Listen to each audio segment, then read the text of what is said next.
तो सभी भाइयों एवं बहनों को नमस्कार। स्वागत है आपका आपके अपने चैनल सक्सेस जंक्शन एक कदम सफलता की ओर में। मेरा नाम है अतुल शुक्ला और हम लेकर के आ गए हैं आपके लिए मध्य प्रदेश अस्पताल सहायक भर्ती 2026 जो आपकी आने वाली है 24 जून से, जिसका एग्जाम स्टार्ट होने वाला है।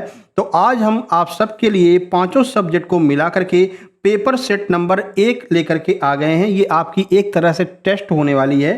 तो आप लोगों को क्या करना है, कॉपी पेन लेकर के बैठ जाना है। 1 से लेकर के 50 तक नंबर डाल लेने हैं।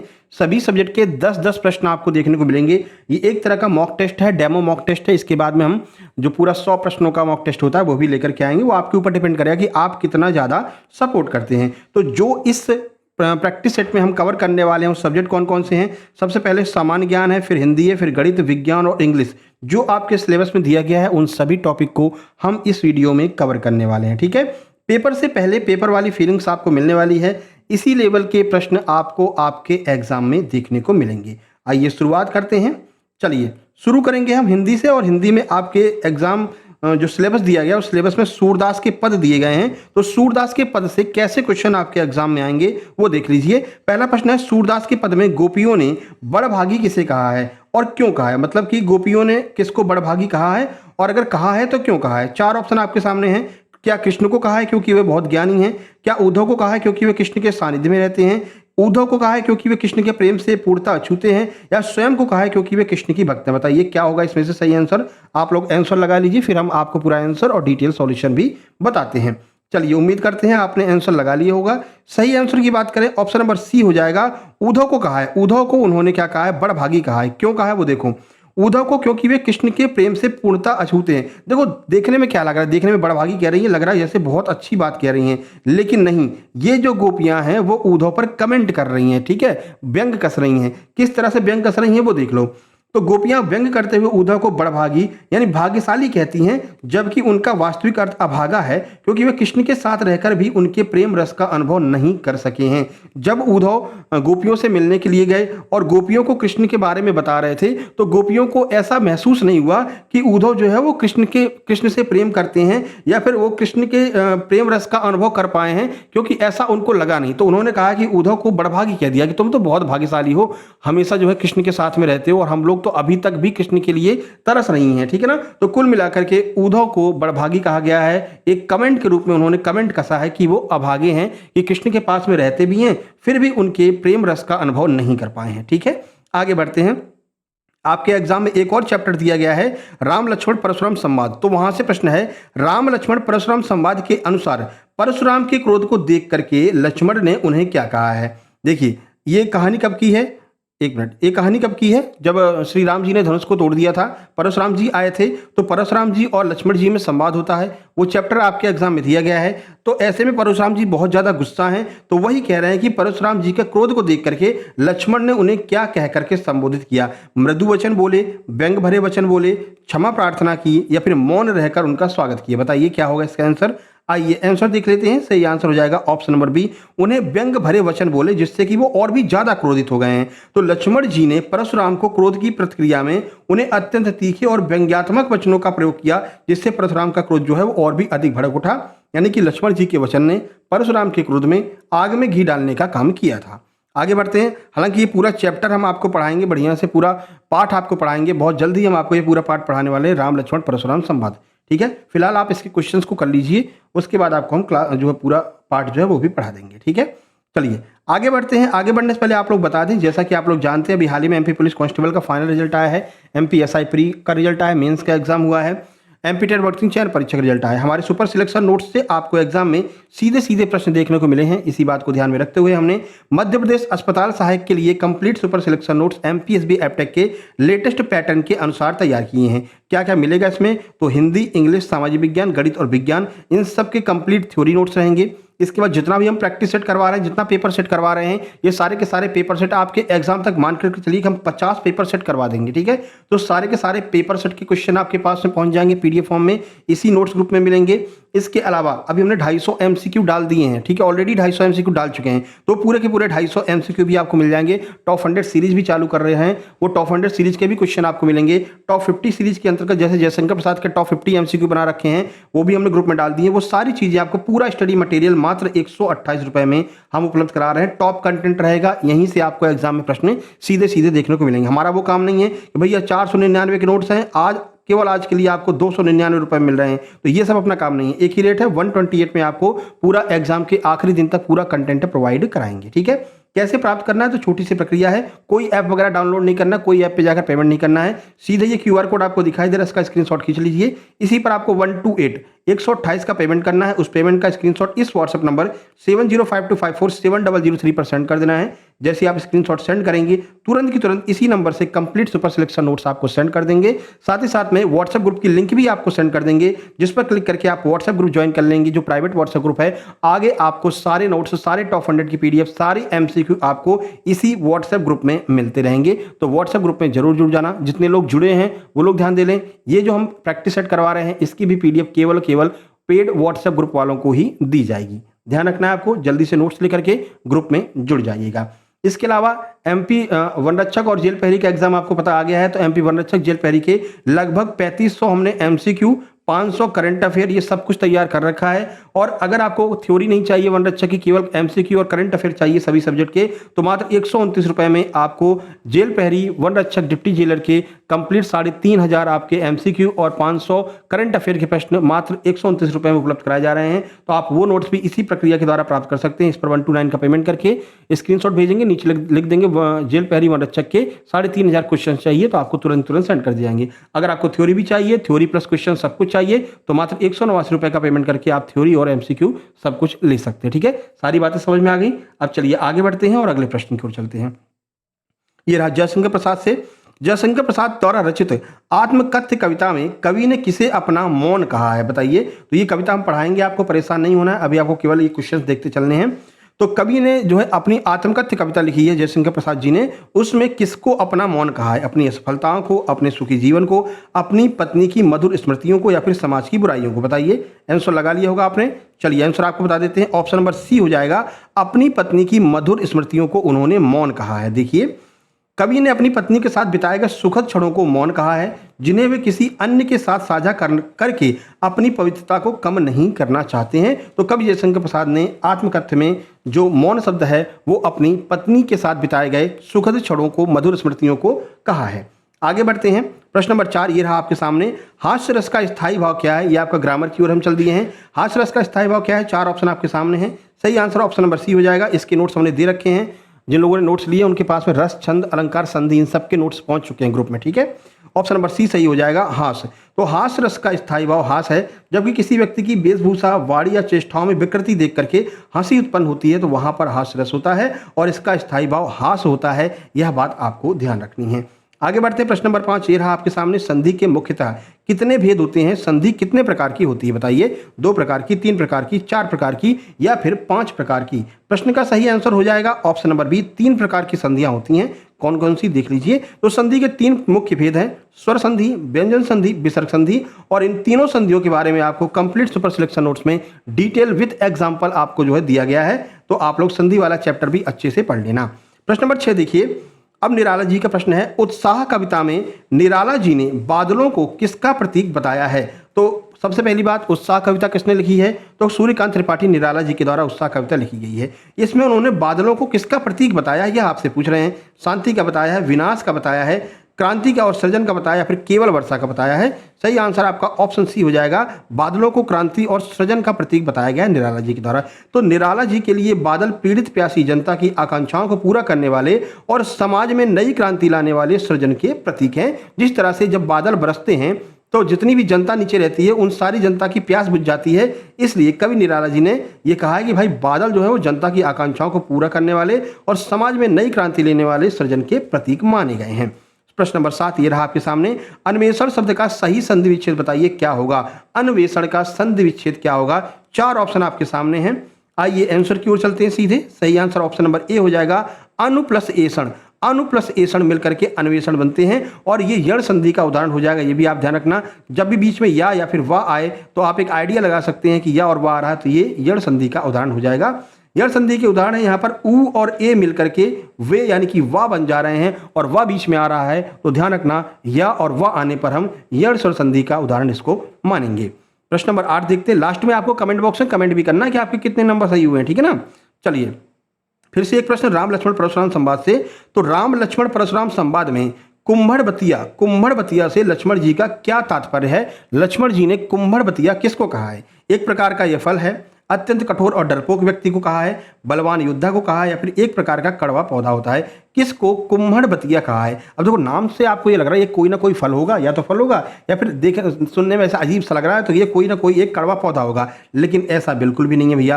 कुम्भड़बतिया जो है वो अत्यंत कमजोर और डरपोक व्यक्ति के लिए कुम्भड़बतिया शब्द का प्रयोग लक्ष्मण जी के द्वारा किया गया है। अच्छा, ये किया किसके लिए है वो यहाँ पर देख सकते हैं। तो लक्ष्मण जी कहते हैं कि हम कुम्भड़बतिया छुई मुई का पौधा नहीं है जो तर्जनी उंगली दिखाने मात्र से मुरझा जाएंगे, यह उनकी निर्भीकता को दर्शाता है। वो कहते हैं हम कोई कुम्भड़बतिया नहीं है, यानी कि कोई निर्जीव पौधा नहीं है, ठीक है ना, कि आप हमको छू लेंगे और हम एकदम से मुरझा जाएंगे। हम अत्यंत कठोर और डरपोक व्यक्ति नहीं है, ऐसा परशुराम जी से लक्ष्मण जी इसमें कहते हैं। आगे बढ़ते हैं, प्रश्न नंबर 9 ये रहा आपके सामने। बताइए भय जो है वो किस रस का स्थायी भाव है? अद्भुत रस का है, भयानक रस का है, बीभत्स रस का है, या फिर कठोर रस का है? बताइए भय किस रस का स्थायी भाव है? सही आंसर हो जाएगा भय कब लगेगा? जब भय लगेगा तो भयानक रस की उत्पत्ति होगी। ऑप्शन बी आपका सही आंसर हो जाएगा। भय जो है वो भयानक रस का स्थायी भाव है। देखिए भयानक रस का स्थायी भाव भय है जो किसी भयानक वस्तु या दृश्य को देख करके मन में उत्पन्न होता है। प्रश्न नंबर 8 प्रश्न नंबर 10 ये रहा आपके सामने। सदाचार का सही संधि विच्छेद बताइए कि सदाचार का संधि विच्छेद क्या होगा? ये रहे आपके सामने 4 ऑप्शन। अपन चलेंगे सीधे आंसर की ओर। सही आंसर ऑप्शन नंबर बी हो जाएगा, सत्य प्लस आचार। ध्यान रखना ता के नीचे भैया, ता के नीचे हलंत लगा हुआ है। कभी कभी एग्जाम में इतना ज़्यादा प्रेशर रहता है कि आप इतने ज़्यादा प्रेशर में रहते हो कि ये हलंत लगाना भूल जाते हो और सत्य प्लस आचार को सही करके आ जाते हो। तो ध्यान रखना सदाचार का जो संधि विच्छेद होगा वो सत्य यानी कि आधा हलंत लगा रहेगा, सत्य प्लस आचार होगा। और ये व्यंजन संधि का उदाहरण है, यह भी आपको ध्यान रखना है, जहाँ ता अपने वर्ग के तीसरे वर्ण दा में परिवर्तित हो जाता है और सदाचार बन जाता है। हालांकि ये पूरा हमने जो है नोट्स जब आपको दिए हैं, जो हैंड रिटन नोट्स हैं हिंदी के जो डाले गए हैं, उसमें हमने ये पूरा संधि के बारे में आपको डिटेल में समझाया है। चलिए अब हम यहाँ से चल रहे हैं मैथ। तो 10 प्रश्न आपके हिंदी के कंप्लीट हुए हैं। आप बताइए कि 10 में से आपके कितने नंबर आए हैं? हिंदी लिखिएगा नीचे कमेंट बॉक्स में और बोलिएगा कि 10 में से हमारे इतने नंबर आए हैं। शुरू करेंगे मैथमेटिक्स में कुछ स्पेशल टॉपिक्स दिए गए हैं जिनको आज हम यहाँ पर देखने वाले हैं ट्रिक की मदद से। देखिए पहला प्रश्न ये रहा आपके सामने। प्रश्न है द्विघात समीकरण x² - 5x + 6 के मूल क्या है? यानी कि क्वाड्रेटिक इक्वेशन में आपसे इसके रूट पूछे गए हैं। तो पहले आपको एक ट्रिक बता दे रहे हैं जिससे आप कुछ ऑप्शन को एलिमिनेट कर सकते हैं। जहां पर भी माइनस और प्लस चिन्ह हो तो ध्यान रखना इसका जो आंसर आएगा ना वो प्लस और प्लस में आएगा। ये बात आपको दिमाग में रखनी है कि अगर एक माइनस और एक प्लस हो और लास्ट में अगर प्लस हो तो इसका जो आंसर आएगा वो दोनों प्लस में आएगा, यानी कि दोनों आंसर जो होंगे, दोनों रूट जो होंगे वो हमेशा धनात्मक ही आएंगे। ठीक है, तो अब इस ट्रिक का प्रयोग करके हम कुछ ऑप्शन को एलिमिनेट कर सकते हैं। यहाँ पर प्लस है यानी कि इसका आंसर प्लस प्लस में ही आएगा। ठीक है, अब देखो कौन कौन से आंसर माइनस प्लस में है उनको हटा दो। तो ऑप्शन नंबर बी तो आपका ऑलरेडी एलिमिनेट हो जाएगा क्योंकि दोनों माइनस में है। ऑप्शन नंबर डी भी एलिमिनेट हो जाएगा क्योंकि इसमें भी दोनों माइनस में है। अब हमको केवल 2 ऑप्शन पर काम करना है, एक 2 और 3 और दूसरा 1 और 6। अब देखो अब इसमें हम चलते, देखिए इसमें कह रहा है कि ऐसी 2 संख्याएं जिनका गुणा करने पर 6 आए और जोड़ने पर 5 आए, ऐसी 2 संख्याएं बता दो, वही हमारा आंसर हो जाएगा। तो हमने यहां पर देखा कि भाई 3 और 2 या 2 और 3, इनका जब आप गुणा करेंगे तो कितना आएगा? 6 आएगा। इनको जब आप जोड़ेंगे तो 5 आएगा। ठीक है, यानी कि वो 2 संख्या क्या है? 2 और 3 है। ये तो हमको पता चल गया, लेकिन अब हम ऑलरेडी चिन्ह वाला तो निकाल ही चुके हैं कि भाई दोनों प्लस में ही आंसर होगा। तो 2 और 3 जहां पर लिखा गया है और दोनों जहां पर प्लस में लिखा गया है वही हमारा आंसर होगा। और वो कहां पर लिखा है? ऑप्शन नंबर ए में लिखा है। ठीक है, कई बार तो ऐसा होता है कि तीनों ऑप्शन एलिमिनेट हो जाते हैं, केवल आपका चिन्ह से ही काम चल जाता है कि माइनस प्लस है आंसर प्लस प्लस में आएगा, प्लस माइनस है आंसर माइनस प्लस में आएगा। ये हालांकि ये 4 नियम होते हैं, 4 नियम एक शॉर्ट वीडियो बना करके आपको समझा देंगे। तो आप केवल इसी ट्रिक से, केवल चिन्हों के परिवर्तन से ही ऐसे क्वेश्चंस को सॉल्व कर लेंगे। हम आपके लिए लेकर के आएंगे लगभग 20 से 25 क्वेश्चन, ये चिन्ह वाले उस पर ही करवा देंगे। ठीक है, चिन्ह वाली ट्रिक पर ही करवा देंगे जिनमें आप केवल चिन्ह पहचान करके अपना आंसर लगा लेंगे। ठीक है ना, लेकिन इसके लिए आपको क्या करना होगा? चैनल को सब्सक्राइब कर लेना होगा। चैनल को सब्सक्राइब करेंगे तभी ये ट्रिक वाली वीडियो आपके पास में आ पाएगी। ठीक है, बाकी हमने डिटेल सॉल्यूशन भी आपको दे दिया, उसके लिए आपको परेशान नहीं होना है। ये रहा पूरा डिटेल सॉल्यूशन, ये भी आप देख सकते हैं। कि ऐसी संख्या ढूंढनी है जिनका योग तो 5 हो और गुणनफल 6 हो। तो हमको वो संख्या 2 और 3 मिल गई, और 2 और 3 को हम क्वाड्रेटिक इक्वेशन में रख करके इस तरह से सॉल्व भी कर सकते हैं। लेकिन इस तरह से सॉल्व क्यों करते हैं? चिन्ह प्राप्त करने के लिए, और चिन्ह की ऑलरेडी ट्रिक हमने आपको बता रखी है कि लास्ट में प्लस है तो दोनों आंसर प्लस में होंगे, तो आपको ये करने की जरूरत नहीं पड़ेगी, यहां से आप बच जाएंगे। ठीक है मेरे भाई, बात समझ में आ गई? आगे बढ़ते हैं अगला प्रश्न। अगला प्रश्न है, दो संख्याओं का महत्तम समापवर्तक यानी कि HCF 15 है, उनका गुणनफल 1800 है, तो उनका LCM आपको बताना है। अब इसके लिए एक नियम होता है, नियम आपने पढ़ रखा होगा, दो संख्याओं के LCM इनटू HCF का जो गुणनखंड होता है वो उन दो संख्याओं के गुणनफल के बराबर होता है। ठीक है, तो अब देखो यहां पर ऑलरेडी दे रखा है, उनका गुणनफल कितना है? 1800 है, 1800 है। ठीक है, LCM यहां पर लिख दो, इनटू HCF के बराबर होता है। अब देखो 1800 तो लिखा रहने दो, इन्होंने कहा कि भाई हमारे पास में HCF है, LCM पूछा है और HCF दे रखा है, ये HCF नीचे आ जाएगा।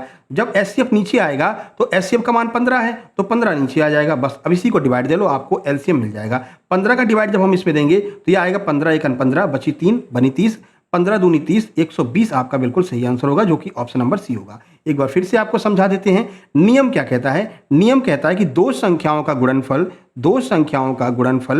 गुणनफल उनके LCM और HCF के गुणनफल के बराबर होता है। ये नियम हमको पता है। ठीक है, गुणनफल ऑलरेडी 1800 दे रखा है तो हमने यहाँ पर 1800 लिख दिया। जो दे रखा है वो लिखते जाओ, अपना काम हो जाएगा।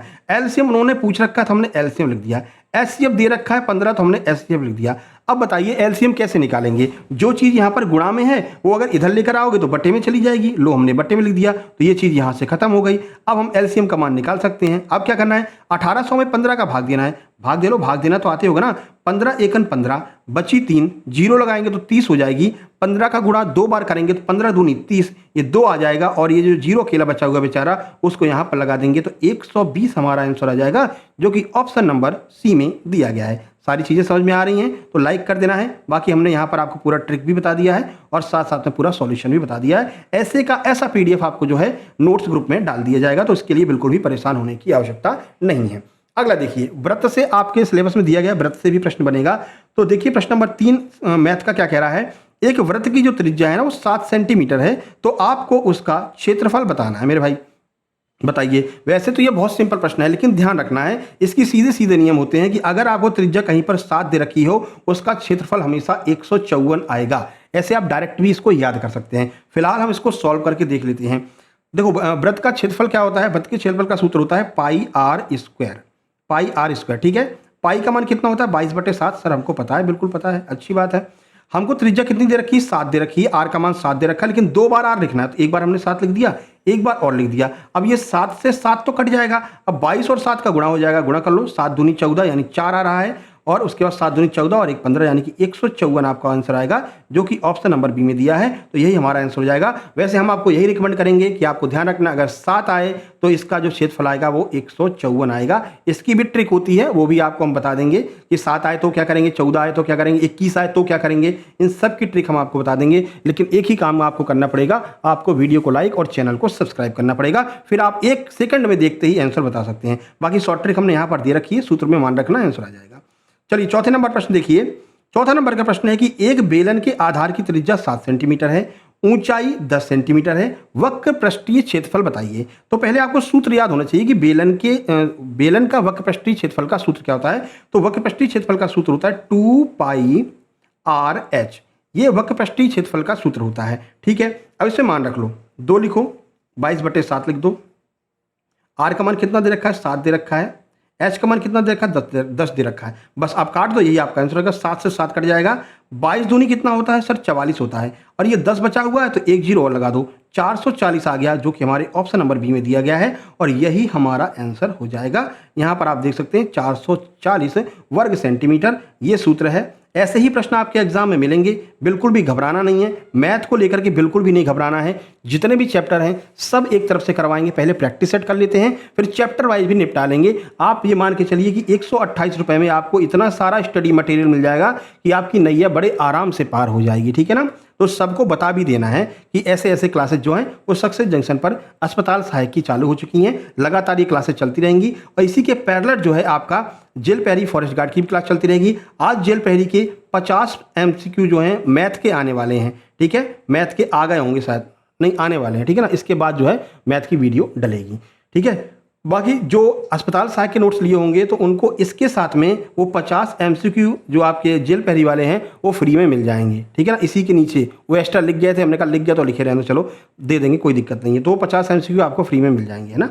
चलिए अगला देखिए, अगला प्रश्न नंबर 5 आपके सामने है। कह रहे हैं कि 0.121212 डैश डैश डैश डैश, इसका कह रहे हैं कि आप P/Q के फॉर्म में लिख करके इसको बताइए कि हम इसको P/Q के फॉर्म में कैसे लिखेंगे। तो ये जो 0.121212 चल रहा है ना, तो इसको हम इस तरह से लिख सकते हैं कि 0.12 पर बार, जो बार बार रिपीट हो रहा है ना उसके ऊपर बार लगा देते हैं, ठीक है, जैसे कि हमको बार बार रिपीट ना करना पड़े। तो ये आपके सामने लिख करके आ गया। अब इसको सॉल्व करना है, तो इसके सॉल्व करने का क्या नियम होता है, 0.12 पर अगर बार लिखा हुआ है तो क्या करेंगे, जिसके ऊपर बार लिखा हुआ है उसको तो वैसे का वैसा ऊपर लिख देंगे, और जितनी संख्याओं पर बार लगा हुआ है उतने 9 नीचे लिख देंगे। तो 12/99 आपका आंसर हो जाएगा। अगर इसके आगे कोई संख्या लिखी होती तो उसको हम 12 से घटा लेते और जितनी संख्या लिखी होती उतना 0 नीचे बढ़ा देते, लेकिन ऑलरेडी यहाँ पर 0 लिखा हुआ है तो कुछ भी बढ़ाने घटाने की जरूरत नहीं है। 12/99 हमारा आंसर हो जाएगा। वैसे यहाँ पर 12/99 दिया है ना, अगर इसको ऑल सॉल्व करेंगे तो एक बार ये 3 से और कट जाएगा, तो होगा 3 चौक 12 और 33×99 4/33 भी इसका आंसर हो सकता है, 12/99 भी इसका आंसर हो सकता है, दोनों इसका आंसर हो सकता है। फिलहाल ऑप्शन नंबर ए दिया गया है तो ऑप्शन नंबर ए ही हमारा सही आंसर होगा। यहां पर हमने पूरा सॉल्व करने की ट्रिक भी आपको बता रखी है। चलिए अगला देखिए, द्विघात समीकरण। ये प्रश्न बहुत आता है और इसमें बहुत सारे लोग गलती करते हैं। द्विघात समीकरण x² - 4 के मूल क्या हैं बताइए। अब इसमें द्विघात समीकरण पूरा नहीं दिया है, केवल इतना दिया भाई x² है -4 है बराबर 0 है। अब तुम x के मूल बता दो। तो पहले इसका पक्षांतर कर लेते हैं। x² बराबर क्या हो जाएगा, ये 4 उधर जाएगा प्लस का हो जाएगा, ठीक है। अब हमें x का मान निकालना है तो यहां से स्क्वायर हटाना पड़ेगा। जब यहां से ये स्क्वायर हटाओगे तो यहां पर अंडर रूट चढ़ जाएगा, तो x बराबर आ जाएगा अंडर रूट में 4। अब ये सब जानते हैं कि अंडर रूट खोलेंगे तो यहां पर आ जाएगा 2। लोग क्या करेंगे, 2 लिख करके चले जाएंगे। ऑप्शन में देखेंगे कि 2 बार 2 दे रखा है, अरे यही होगा, यही लगा देते हैं। लेकिन ध्यान रखना, जब भी किसी संख्या का, ये 4 ऑप्शन आपके सामने, ऑप्शन तो बताया ही नहीं हमने आपको, ये देख लो, अपने हिसाब से आंसर लगा लो पहले, फिर हम बता देते हैं। चलो बता दिया तो कोई दिक्कत नहीं है। देखो x बराबर हम क्या निकाल चुके थे, अंडर रूट में 4। अब देखो जब भी कोई संख्या अंडर रूट में दी गई है, अंडर रूट से बाहर निकालते हैं तो ये दोनों साइन को लेकर के बाहर निकलती है, प्लस साइन को भी लेकर बाहर निकलेगी, माइनस साइन को बाहर लेकर बाहर निकलेगी, और ये हो जाएगा +-2।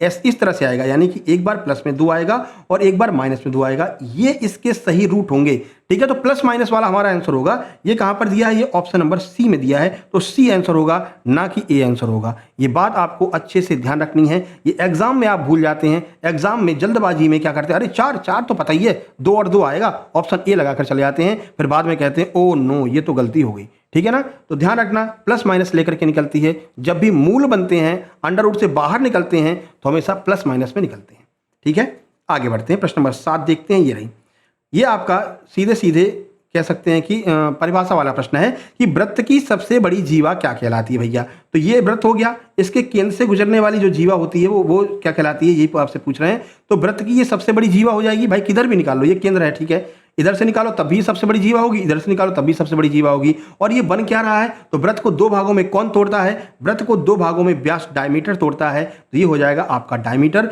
वृत्त की सबसे बड़ी जीवा क्या कहलाती है, डायमीटर कहलाती है, ठीक है भाई। आगे बढ़ लेते हैं, प्रश्न नंबर 8 देखिए। अच्छा, इसको आप एक चुटकी में, मतलब कि ऐसे देखते उड़ा सकते हैं। प्रश्न है, एक घन की भुजा 5 सेंटीमीटर है तो उसका कुल पृष्ठीय क्षेत्रफल क्या होगा। अब देखो 4 ऑप्शन आपके सामने हैं, आपको बस इतना याद होना चाहिए कि भाई कुल पृष्ठीय क्षेत्रफल का सूत्र क्या होता है। हमको पता है कि घन के टोटल जो पृष्ठीय क्षेत्रफल होता है, और टोटल सरफेस एरिया जो होता है उसका सूत्र होता है, यानी TSA का सूत्र होता है 6a², ठीक है। अब ये देखो, ये 6 गुणा में है ना, तो जो भी आंसर आएगा वो 6 का मल्टीपल होगा, यानी कि वो 6 से पूरी तरह से कटना चाहिए। अब देखो कौन सा ऐसा ऑप्शन है जो 6 से कट रहा है। भाई 125 6 से कटेगा क्या, नहीं कटेगा। 100 6 से कटेगा क्या, नहीं कटेगा। क्या 25 6 से कटेगा क्या, नहीं कटेगा। लेकिन 150 6 से कट जाएगा, कुछ भी हमको नहीं करना पड़ा, 6 से मल्टीपल चेक किया, 150 हमारा आंसर हो गया। काट के देख लो भैया, 6 दूनी 12, 3 बचा, 30 हुआ, 6 पंचे 30, 25 छंग 150 होता है। लो हमारा आंसर 150। कुछ भी नहीं करना पड़ा, ठीक है। तो इसी तरह के ट्रिक्स आपको हम बहुत सारे बताने वाले हैं। बस आप चैनल सब्सक्राइब करके चैनल के साथ में बने रहिएगा, सब्सक्राइब कर लीजिएगा। तो हमको पता था भाई TSA 6 से स्क्वायर होता है, 6 का मल्टीपल ढूंढ लो, हमारा आंसर 150 वर्ग सेंटीमीटर हो गया। कुछ भी सॉल्व करने की आवश्यकता नहीं है, लेकिन फिर भी आप कहते हो नहीं सर सॉल्व करके बता दो, तो सॉल्व करके बता देते हैं। 6 लिख दो, ठीक है। ए स्क्वायर का मतलब क्या है? भुजा का स्क्वायर। भुजा कितनी दे रखी? 5, तो 2 बार 5 लिख दो। लो भैया 6 पंचे 30, 30 पंचे 150, 150 आंसर हो जाएगा। लेकिन इतना करने की जरूरत ही नहीं ना, हमको पता है 6 से स्क्वायर है तो 6 से कटने वाला आंसर होगा। एक ही ऑप्शन है, ऑप्शन सी, ये हमारा आंसर होगा। कुछ नहीं करना है, ठीक है। चलो आगे बढ़ लेते हैं। सॉल्यूशन भी हमने आपको यहाँ पर दे रखा है। 9 नंबर देखिए, 9 नंबर है, इनमें से कौन सी एक अपरिमेय संख्या है? अपरिमेय संख्या पूछ रहे हैं, बताइए कौन सी है। देखो जो संख्याएं पूरी तरह से मतलब बाहर आ जाएं, अंडर रूट में से बाहर आ जाएं और पूरी कह सकते हैं कि होल नंबर बनते हैं, उनको हम क्या कहते हैं? अपरिमेय संख्या कहते हैं, ठीक है।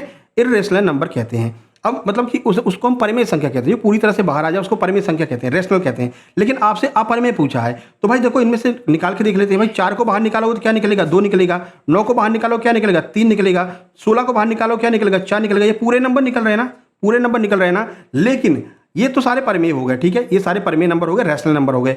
अब अपरिमेय कौन सा होगा? ये 2 होगा। इस 2 को जब आप अंडर रूट से बाहर निकालोगे तो ये कुछ ना कुछ पॉइंट में आएगा, या फिर P/Q के फॉर्म में आएगा, बटे में आएगा, पूरा बाहर नहीं आएगा। इस वजह से ये आपका अपरिमेय संख्या हो जाएगी। कौन सी? अंडर रूट के अंदर 2 अपरिमेय संख्या हो जाएगी। तो आपको ध्यान रखना, ऐसी संख्या जो बाहर निकलने पर पॉइंट में आती है या बटे में आती है वो अपरिमेय संख्या होती है। यह बात आपको अच्छे से ध्यान रखना है, ठीक है। यहां पर आप देख सकते हैं सॉल्यूशन हमने आपको बता दिया है, क्योंकि ये अंडर रूट 2 का मान जो है वो अशांत और अनावर्ती, यानी ये चलता रहेगा, अनंत तक जाएगा। इस वजह से ये क्या हो जाएगा? अशांत अनावर्ती, यानी कि अपरिमेय संख्या। ये देखिए अगला प्रश्न है, एक वृत्त की परिधि 44 सेंटीमीटर है, आपको उसकी त्रिज्या बतानी है। सिंपल है। अब आपको बस सूत्र याद होने चाहिए। देखो मेंसुरेशन का यही फायदा है, क्षेत्रफल, टोटल पृष्ठ क्षेत्रफल, TSA CSA, इसका यही फायदा। अगर आपको सूत्र याद है तो आप चुटकियों में देखते हुए उड़ा सकते हैं। अब इसका पता होना चाहिए 2πr जो है ना, वो वृत्त की परिधि का सूत्र होता है 2πr। और ये मान कितना दे रखा है? 44 दे रखा है। पहले तो 2 से उड़ा दो, 2 से उड़ा दो, कितनी बार? 22 बार जाएगा। अब हम जानते हैं भाई पाई का मान 22/7 होता है। r हमको निकालना है, वहां पर 22 बचा है। अब क्या करना? 22 से 22 को उड़ा दो, r बराबर 7 आ जाएगा। ऑप्शन ए आपका आंसर हो जाएगा। कुछ करने की जरूरत पड़ी क्या? नहीं पड़ी। फिर से बता देते हैं, कंफ्यूज नहीं होना है। कमेंट बॉक्स में कमेंट कर देना, हाँ सर वीडियो पसंद आ रही कि नहीं। देखो 2πr ये सूत्र होता है वृत्त की परिधि का। इसका मान 44 दे रखा है। अब 2 से पहले 44 को उड़ाओ, कितनी बार जाएगा? 22 बार जाएगा। अब इतना तो पता है ना भाई, आमने सामने कट जाता है, ये भी बताना पड़ेगा। कोई संख्या अगर आमने सामने है, बराबर के उस तरफ है, तो वो कट जाती है, ठीक है। अब यहाँ पर पाई बचा, तो पाई का मान लिख दिया हमने 22/7। ओके, यहाँ पर r बचा जो हमको निकालना है, और यहाँ पर केवल 22 बचा है। अब ये फिर से आमने सामने कट जाएगी, 22 से काटेंगे, एक बार चली जाएगी, यहाँ पर एक, ये नीचे वाला 7 उधर जाएगा तो गुणा में हो जाएगा, 7 × 7, यानी कि r की वैल्यू कितनी आ गई? 7 आ गई, जो कि हमारे ऑप्शन ए में दी गई है। ये आपका आंसर हो जाएगा। तो ये 10 प्रश्न आपके हो गए किसके? मैथ के। जल्दी से बताओ मैथ में 10 में से आपके कितने नंबर आए हैं? ठीक है, वीडियो को शेयर कर देना मेरे भाई, जिससे कि हमको भी उत्साह मिले और लगातार हम आपके लिए ये प्रैक्टिस सीरीज चालू कर सकें, ये पेपर सेट चालू कर सकें। 50 पेपर सेट आपके करा देंगे एग्जाम तक। ऐसा कोई क्वेश्चन नहीं होगा जो इस पेपर सेट से बाहर जाएगा, ठीक है ना। तो बस आपको हमारा साथ देना है।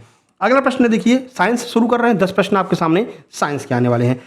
लिटमस पत्र को लाल कर देने वाला पदार्थ क्या कहलाता है बताइए? तो आपको हमने बताया था अनिल। अनिल कहा था ना, अनिल याद रखना था। अनिल क्या करता है? अम्ल जो है वो नीले लिटमस को क्या कर देता है? लाल कर देता है। तो बस अपना आंसर क्या हो जाएगा? 4 ऑप्शन आपके सामने हैं। चलिए आपने आंसर लगा लिया होगा। सही आंसर आपका अम्ल हो जाएगा, एसिड।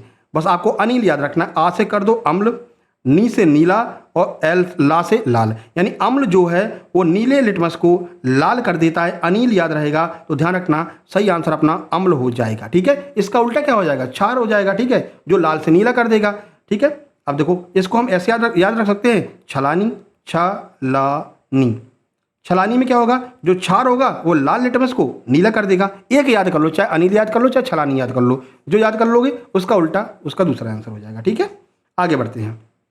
2 नंबर देखिए, 2 नंबर है, निम्नलिखित में से कौन सी धातु कमरे के तापमान पर द्रव अवस्था में रहती है। इसका एमसीक्यू आपको दे चुके हैं भैया, है ना। ये धातु अधातु की हमने जब क्लास कराई है, क्लास में इसके अलावा जो पीडीएफ हमने दी है उसमें नीचे हमने 10 एमसीक्यू भी करवाए, एमसीक्यू 10 करवाए हर क्लास के साथ में। नीचे अगर आप देखोगे नोट्स में, उस नोट्स में ये एमसीक्यू लिखा है, ठीक है ना। और ये एमसीक्यू आपके एग्जाम में पूछा गया है, तो यही आपके लिए हम लेकर आए। बताइए कौन सी धातु कमरे के तापमान पर द्रव अवस्था में रहती है। सोडियम, मरकरी, ब्रोमीन या फिर लोहा। सही आंसर हो जाएगा मरकरी। ऑप्शन नंबर बी आपका सही हो जाएगा। मरकरी, जिसे हम पारा कहते हैं, एकमात्र ऐसी धातु है जो सामान्य तापमान पर तरल रूप में पाई जाती है। यह आपको ध्यान रखना है, ठीक है। आगे बढ़ते हैं। और यह भी ध्यान रखना, ये कंफ्यूज कर सकता है, जो ब्रोमीन है ना, ये ब्रोमीन भी तरल होती है, लेकिन ये क्यों नहीं हमारा आंसर, क्योंकि ये अधातु है और हमसे धातु पूछा गया है, ठीक है। आगे बढ़ते हैं। अगला प्रश्न, प्रश्न नंबर 3 ये रहा आपके सामने। चलिए अगला प्रश्न है भाई, आनुवांशिकता का जनक किसे कहा जाता है। जेनेटिक्स आपके एग्जाम, आपके सिलेबस में दिया गया है जेनेटिक्स, ठीक है। तो जेनेटिक्स के पिता पूछे, बताइए किसको कहते हैं। डार्विन को कहते हैं, मेंडल को कहते हैं, लेमार्क को कहते हैं या फिर ओपेरिन को कहते हैं। सही आंसर आपका ऑप्शन बी मेंडल हो जाएगा। जॉन ग्रेगर मेंडल को हम क्या कहते हैं, आनुवांशिकी का जनक कहते हैं। और इन्होंने मटर के पौधे पर इसका प्रयोग किया था। ये प्रश्न भी एमपीएसआई में पूछा गया था, तो आपको ध्यान रखना है। देखिए, तो ग्रेगर मेंडल ने, जॉन ग्रेगर मेंडल ने मटर के पौधे पर प्रयोग करके आनुवांशिकता के नियमों का प्रतिपादन किया था। यह आपको ध्यान रखना है। चलिए नंबर 4, मनुष्य में वृक्क, किडनी जो है वो किस तंत्र का हिस्सा है। बताइए जो किडनी है वो किस तंत्र का हिस्सा है। अब जो लोग नोट्स पढ़ के आए होंगे, साइंस का पूरा नोट्स आपको पहुंचा दिया गया ग्रुप में, ठीक है। एक एक चैप्टर मिला लेना बढ़िया से आराम से सिलेबस में, और सिलेबस देख लेना। एक एक चैप्टर आपका जो है, साइंस हो गया, मैथ हो गया, इन सबका एक एक चैप्टर आपको मिलेगा, ठीक है। तो चलिए बताइए, मनुष्य में जो किडनी है वो किस तंत्र का हिस्सा है। बताओ, पोषण का है, श्वसन का है, उत्सर्जन का या फिर परिवहन का है। किसका हिस्सा है बताइए। सही आंसर इसका हो जाएगा ऑप्शन सी, ये उत्सर्जन तंत्र का हिस्सा होता है। उत्सर्जन का अर्थ क्या है। उत्सर्जन का अर्थ यह है कि जो तंत्र हमारे शरीर से पदार्थों को बाहर निकालता है उसको हम उत्सर्जन तंत्र कहते हैं, और किडनी उत्सर्जन तंत्र का ही हिस्सा है। वृक्क जो है वो रक्त को छान करके अपशिष्ट पदार्थों को मूत्र के रूप में शरीर से बाहर निकालने में मदद करता है, तो यह भी उत्सर्जन तंत्र का हिस्सा हो जाएगा। जो हमारी स्किन है ये भी उत्सर्जन तंत्र का हिस्सा है। क्यों, पसीने के माध्यम से शरीर के जो पदार्थ होते हैं, अनयूजेबल जो पदार्थ होते हैं, उनको पसीने के माध्यम से बाहर निकालती है, तो ये भी उत्सर्जन तंत्र का हिस्सा हो जाएगी। नंबर 5 देखिए, नंबर 5 कह रहा है भाई, जो क्षार होते हैं ना, क्षार, इन क्षार का जो पीएच वैल्यू होती है वो कितनी होती है। पीएच वैल्यू भी अलग से दे रखी है, बताइए। तो क्षार का पीएच मान कितना होता है, 7 से कम होता है, 7 के बराबर होता है, 7 से अधिक होता है, या फिर 0 होता है। जिन लोगों ने हमारी अम्ल क्षार की क्लास ली होगी, दोनों के लिए कराया है हमने। जो आपकी जेल पैरी है, शायद 2-3 दिन पहले कराया है। जेल पैरी में भी अम्ल क्षार की क्लास करवा चुके हैं, और अस्पताल सहायक में भी अम्ल क्षार की क्लास करवा चुके हैं, और दोनों ग्रुप में टॉप 100 MCQ की PDF भी डाल चुके हैं, ठीक है ना। तो आपने पढ़ी होगी तो तुरंत आंसर लगा लेंगे। बताइए, तो जो क्षार होते हैं उनका पीएच मान 7 से अधिक होगा। 7 से जितना अधिक होगा, देखो ऐसे रखो, ये स्केल हो गई, ये हो गया 0, ठीक है। ये हो गया आपका ये स्केल, यहाँ से अब यहाँ पर 7 है, जिसका मान 7 होगा, 0 से 7 के बीच में होगा इस साइड, तो ये आपके क्या होंगे, अम्ल होंगे। और 7 के जितना इस साइड होता चला जाएगा उतना क्षार होता चला जाएगा। और 7 पर क्या होता है, 7 पर उदासीन होता है। जल जो है ना, जो वाटर होता है वो उदासीन होता है। इसमें जो मिला दो उसी रंग में ढल जाएगा, जिस रंग का कर दो उस रंग का हो जाएगा, जिस स्वाद का कर दो उस स्वाद का हो जाएगा। तो ये क्या होता है, जल उदासीन होता है। एक्यूरेट 7 इसकी वैल्यू होती है, पीएच वैल्यू, ठीक है ना। समझ में आ गया। तो 7 से कम वाले जितने मान होंगे वो अम्ल होंगे। कम अम्ल, कम अम्ल, कम अम्ल, ऐसे याद रख सकते हैं, ठीक है। तो 7 से कम अम्ल हो जाएंगे।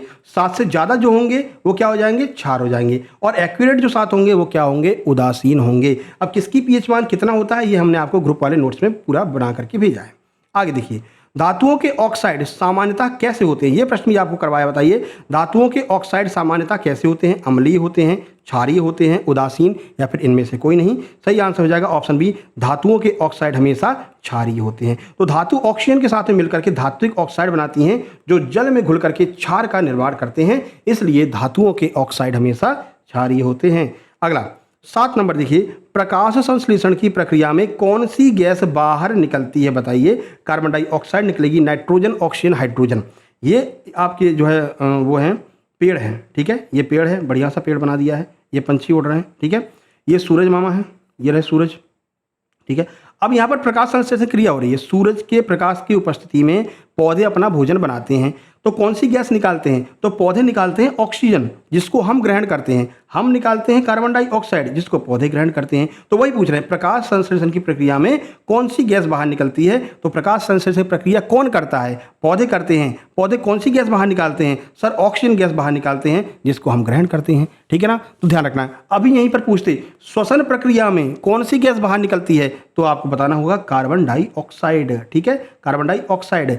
तो मनुष्य श्वसन की प्रक्रिया में कार्बन डाइऑक्साइड CO2 को बाहर निकालता है, जिसे पौधे ग्रहण करते हैं। पौधे प्रकाश संश्लेषण की क्रिया में ऑक्सीजन गैस बाहर निकालते हैं, जिसे हम ग्रहण करते हैं। कोई दिक्कत? आगे बढ़ते हैं। नंबर 8, मेंडल ने अपने प्रयोगों के लिए किस पौधे का चयन किया था? तो अभी हमने आपको बताया है, ग्रेगर जॉन मेंडल ने आनुवंशिकता के प्रयोगों के लिए मटर के पौधे का प्रयोग किया था। ध्यान रखना है आपको। चलिए, अच्छा, इसका वैज्ञानिक नाम ध्यान रख लो। ठीक है, तो मेंडल ने पिसम सटाइवम, जिसे मटर कहते हैं, के पौधे को चुना क्योंकि इसमें कई विपरीत लक्षण आसानी से देखे जा सकते थे। प्रश्न नंबर 9 ये रहा आपके सामने।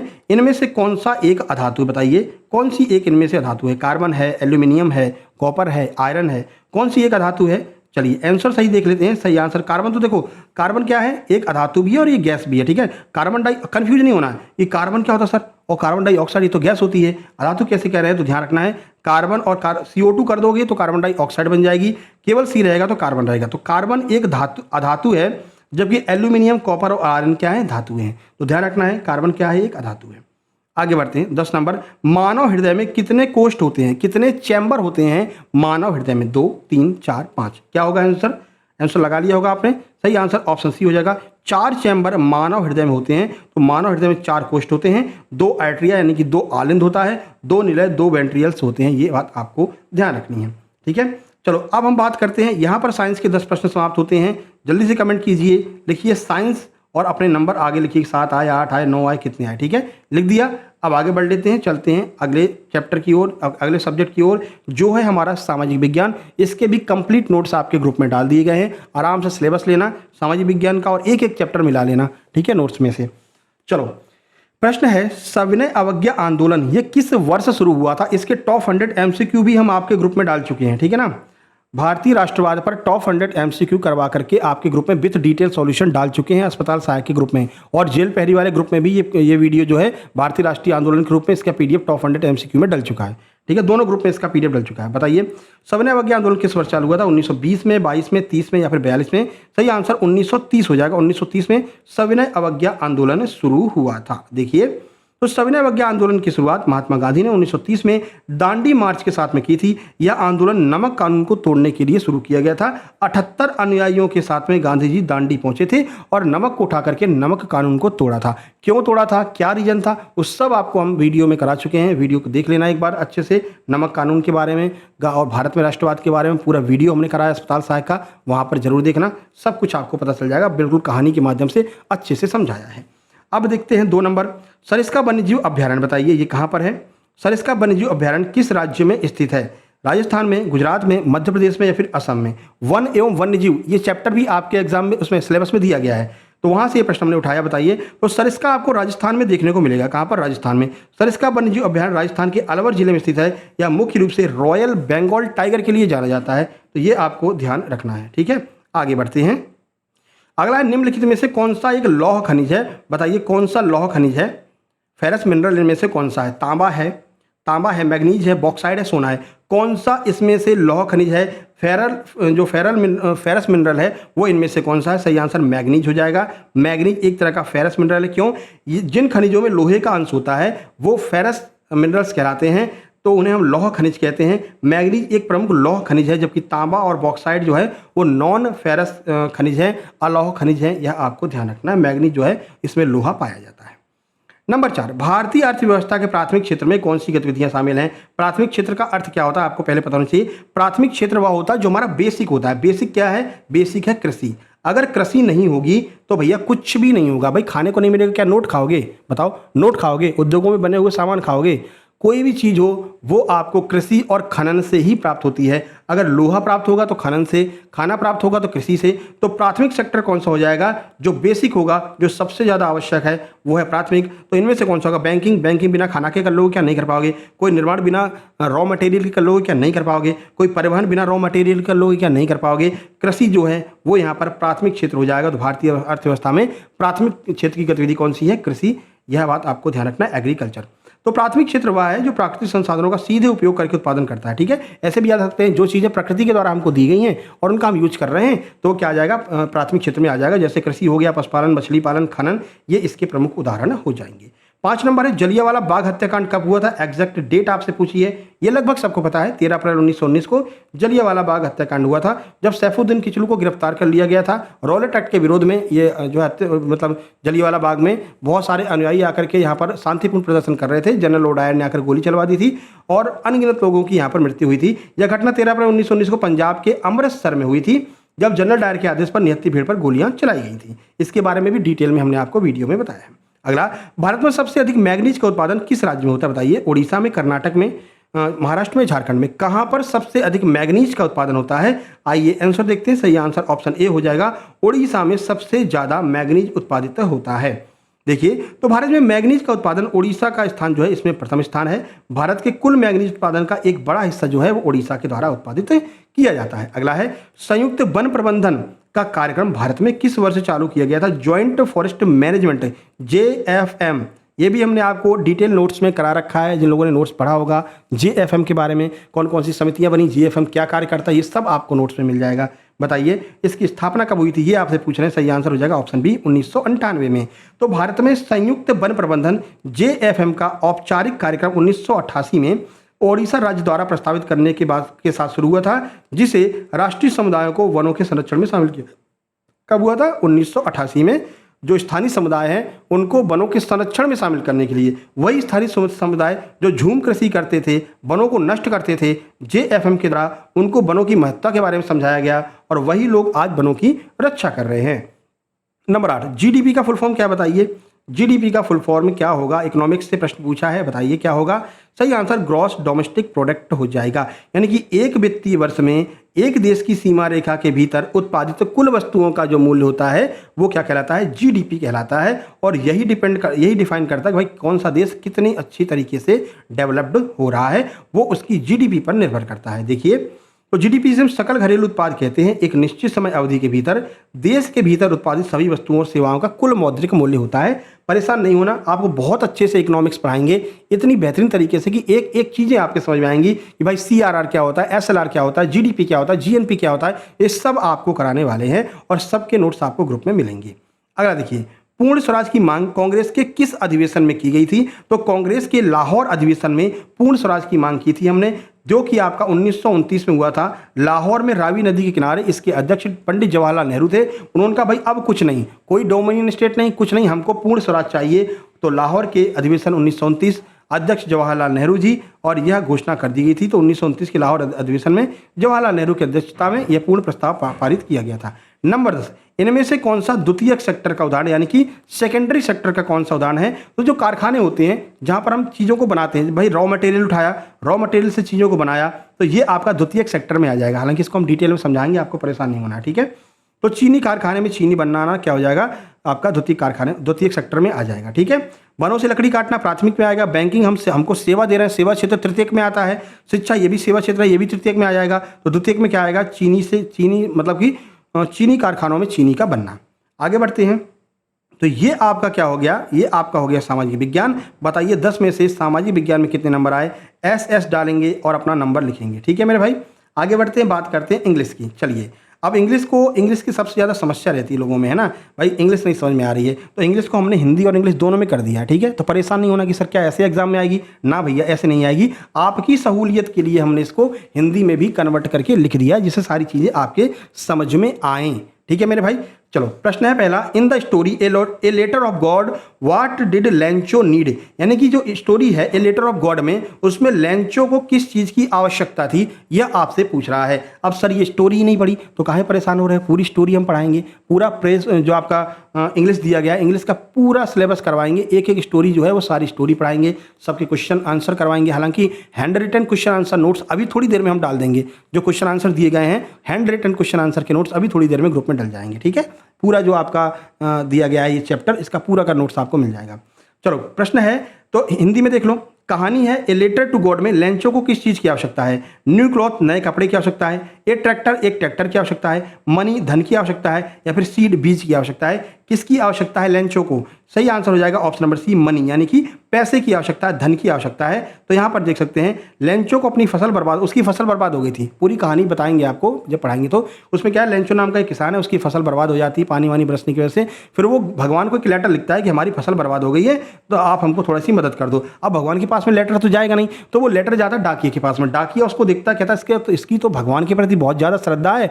तो डाकिया कहता है भाई इसकी श्रद्धा नहीं तोड़नी चाहिए। डाकिया भी क्या करता है कि कुछ उसके पास पैसे रहते हैं 50-60 रुपए, वो उस लिफाफे में करके जो है इसके पास मनी ऑर्डर कर देता है। तो मनी ऑर्डर आता है, लेंचो ने 100 रुपये मांगे थे, इसको मिले 50 रुपये। तो लेंचो कहता है कि अरे भगवान अब की बार जो तुम पैसा भेजना ना वो डायरेक्ट मेरे पास में आकर के भेज देना। इसमें से क्या 50 रुपये डाकिया ने निकाल लिए हैं। तो कुछ इस तरह की कहानी है, तो वो हम आपको डिटेल में समझाएंगे, अभी तो आपको एक पूरी ब्रीफ हमने बता दी है।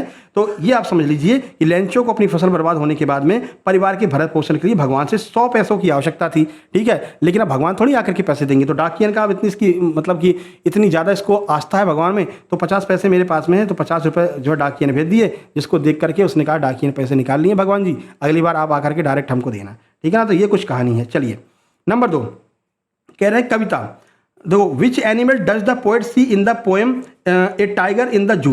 ये टाइगर इन द जू नामक जो पोएम है, इसमें कवि ने जू में कौन से जानवर को देखा था। शेर को देखा, लॉयन, टाइगर, एलिफेंट, डियर, इनमें से किस जानवर को जू में देखा था। जो पोएम है ए टाइगर इन द जू, ये एनसीईआरटी क्लास 10th की इंग्लिश की पूरा का पूरा चैप्टर दिया गया है, ठीक है।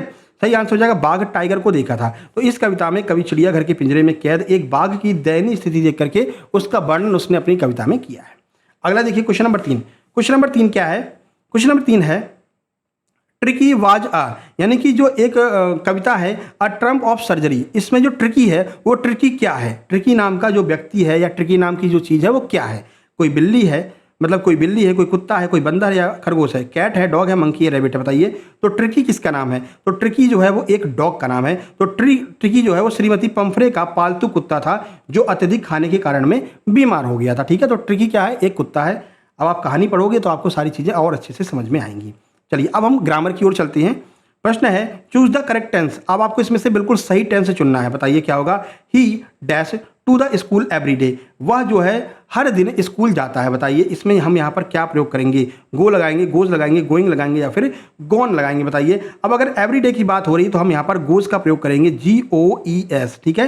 ये सिंपल प्रेजेंट इंडेफिनिट बन जाता है। प्रेजेंट इंडेफिनिट में हमने आपको बताया है, टेंस वाली PDF आपके ग्रुप में डाल दी गई, इसमें बताया गया है कि प्रेजेंट इंडेफिनिट में PI में सिंगुलर अगर सब्जेक्ट हो तो उसके साथ में क्रिया में S या फिर ES लगा देते हैं, इस वजह से गो में S ES लगा देंगे। अब देखो नियम पढ़ लो, वाक्य में एवरीडे का प्रयोग हुआ है जो वर्तमान की आदत प्रेजेंट इंडेफिनिट को दर्शाता है, इसलिए ही के साथ में ES का प्रयोग किया गया है। 5 नंबर देखिए फिल इन द ब्लैंक, फिर से आपको फिल इन द ब्लैंक करना है, जो ब्लैंक खाली इसको भरना है। You dash follow the traffic rule obligation, मतलब कि आपको ये कहना है कि इसमें आप क्या लगाएंगे, मॉडल का प्रयोग करना है, बताइए मॉडल फॉर्म मतलब कौन सी मॉडल वर्ब का यूज करेंगे। You follow the traffic rule, आपको ट्रैफिक रूल का पालन करना चाहिए। मस्ट लगाएंगे, माइट लगाएंगे, कैन लगाएंगे या फिर मे का प्रयोग करेंगे। सही आंसर आपका हो जाएगा मस्ट। मस्ट का मतलब होता है अवश्य करना चाहिए, स्ट्रिक्टली, भाई ऑब्लिगेशन स्ट्रिक्टली बोला जा रहा है। तो ट्रैफिक नियमों का पालन करना अनिवार्य है। तो कहीं पर भी अनिवार्य चीज़ की अगर बात की जाए, आवश्यक चीज़ की बात की जाए तो वहाँ पर मस्ट का प्रयोग किया जाता है।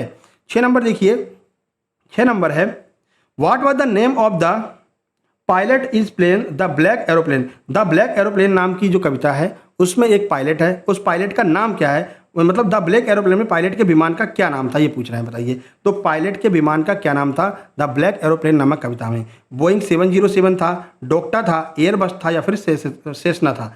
सही आंसर आपका हो जाएगा ऑप्शन बी, उसके विमान का नाम क्या था, डाकोटो था, डाकोटा लिखा हुआ, ठीक है, डाकोटा था। यहाँ पर देख सकते हैं पायलट के विमान का नाम ओल्ड डाकोटा 088 था, जो फ्रांस से इंग्लैंड की ओर जा रहा था। अब ये पूरी कविता है, कविता को पढ़ेंगे तो आपको समझ में आएगा। चलिए 7 नंबर देखिए, प्रश्न है footprint without feet Griffin was, यानी कि जो ये कविता है फुटप्रिंट विदाउट फीट में ग्रिफिन क्या था? एक वैज्ञानिक था, डॉक्टर था, टीचर था या फिर आर्टिस्ट था? बताइए। तो ग्रिफिन क्या था बताइए। तो अब ये कविता पढ़ी होगी तो आपको याद होगा, अब कविता आपने पढ़ी नहीं है तो सीधे आंसर लिखते चलिए, फिर हम कविता पढ़ाएंगे तो आपको और अच्छे से समझ में आएगा। साइंटिस्ट था, तो साइंटिस्ट का नाम था ग्रिफिन, ध्यान रखना है।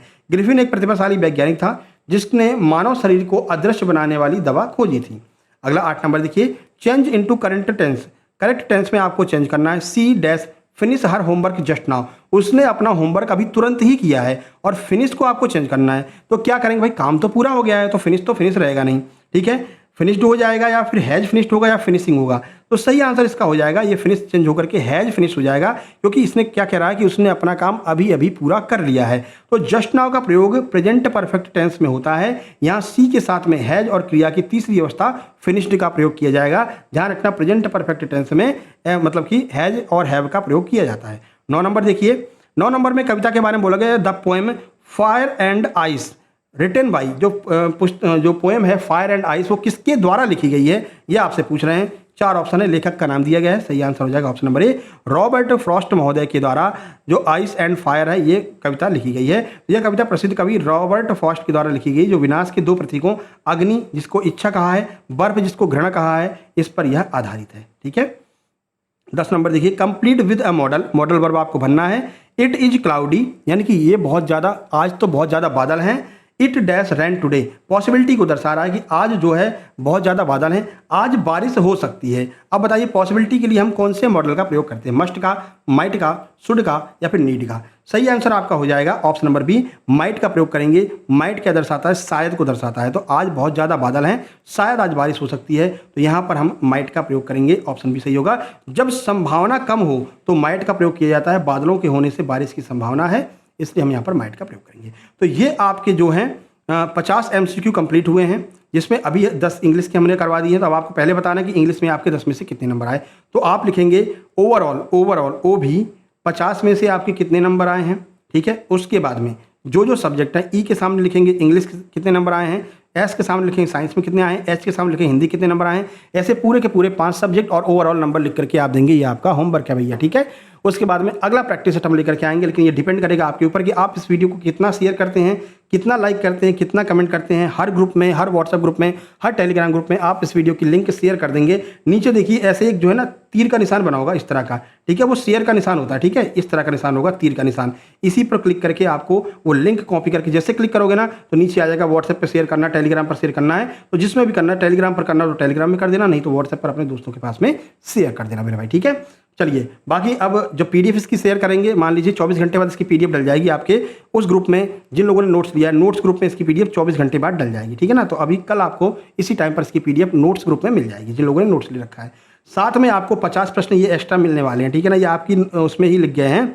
इस वजह से जेल पैरी के जो 50 एक्स्ट्रा प्रश्न हैं मैथ के, जेल पैरी के, अब ये मत कहना सर ये तो हमारे चैप्टर है, हमारे उसमें नहीं है, जेल पैरी के हैं ये, ठीक है, लेकिन आपको एक्स्ट्रा दे दी जा रहा है क्योंकि इसी वाली PDF में मर्ज हो गए हैं वो, ठीक है। तो ये जो 50 प्रश्न एक्स्ट्रा हैं MCQ हैं डिटेल सॉल्यूशन के साथ में जेल पैरी वाले, वो भी आपको आपके ग्रुप में सेंड कर दिए जाएंगे। कोई दिक्कत तो जल्दी से वीडियो को लाइक करके चैनल को सब्सक्राइब कर लीजिए। आगे भी आपको इसी तरह के सारे जो है टेस्ट मिलते रहेंगे, सारे पेपर सेट मिलते रहेंगे और इसी तरह के पेपर आपको जो है 24 जून से स्टार्ट होने वाले इस एग्जाम में देखने को मिलेंगे। अब आपको ये पेपर को अगर PDF फॉर्म में प्राप्त करना है तो छोटी सी प्रक्रिया जो हम आपको बता चुके हैं, इस वाले QR कोड पर आपको 128 का पेमेंट करना है। उस पेमेंट का स्क्रीनशॉट इस व्हाट्सएप नंबर पर सेंड करना है। जैसे ही आप स्क्रीनशॉट सेंड करेंगे तुरंत इसी नंबर से कंप्लीट सुपर सिलेक्शन नोट्स आपको भेज दिए जाएंगे और आपको व्हाट्सएप ग्रुप में जोड़ देंगे जहाँ पर आगे के सारे नोट्स आपको मिलते रहेंगे, ठीक है।